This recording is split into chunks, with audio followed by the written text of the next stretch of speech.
right, and she did decline slowly over a year and a half or two, and she ended up being on hospice. She did die peacefully in her own bed with my mom and my sister and nieces right at her side. But it wasn't how she would have wanted it. She was, by and large, gracious about it. And about this same time, my son, who was then a teenager, he and I had 2 young cats, and they had cornered their first mouse in our kitchen. So that's where this poem comes from, Big Cat. We wish Kitty was more humane. If she's going to kill, a swift snap of the neck, or an arterial puncture mercifully copious, a chomp to the heart and lungs, perhaps. But mice are made to endure. Vitals in ribbed armor, bloodlines in their stretchy, insulated casings, the skull helmet so perfect it needs no chin strap.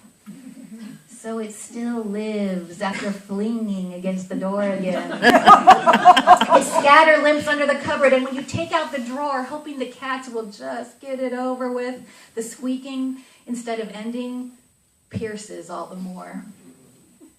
An awkward moment to check in at the curb with the carpool mom, but here she is. Walking back up the driveway a few minutes later. Oh, good, I say. At least they took it outside. No, you say, having watched the whole thing unfold. The mouse went out the door herself.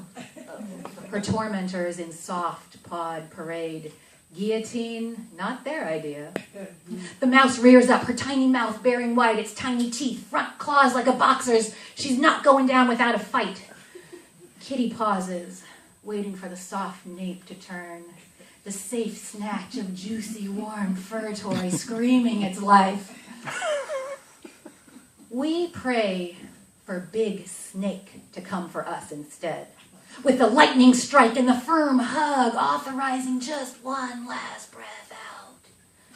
But we mostly go out by the grace of Big Cat, who flings us to the floor again with our walker and our catheter, relishes our squeak, our limp. We want to go to sleep and not wake up. Instead, we live the waking nightmare of incremental loss, the opportunity to grieve or forget each faculty and facility as we scatter limp under the cupboards of who we used to be. We rear up using our walker the way the old lion tamers flourish their chair. The jaws are big enough to crunch us, chair and all. If only they would. Kitty wins mostly, even if she's confused about the game, the rules. Still, it can go so long she gets distracted, and bleeding only internally, we have the sense to stop squeaking and drag our broken hind leg off the edge of the sidewalk into the damp, quiet undertwining of morning glory, where she'll spend the next day sniffing.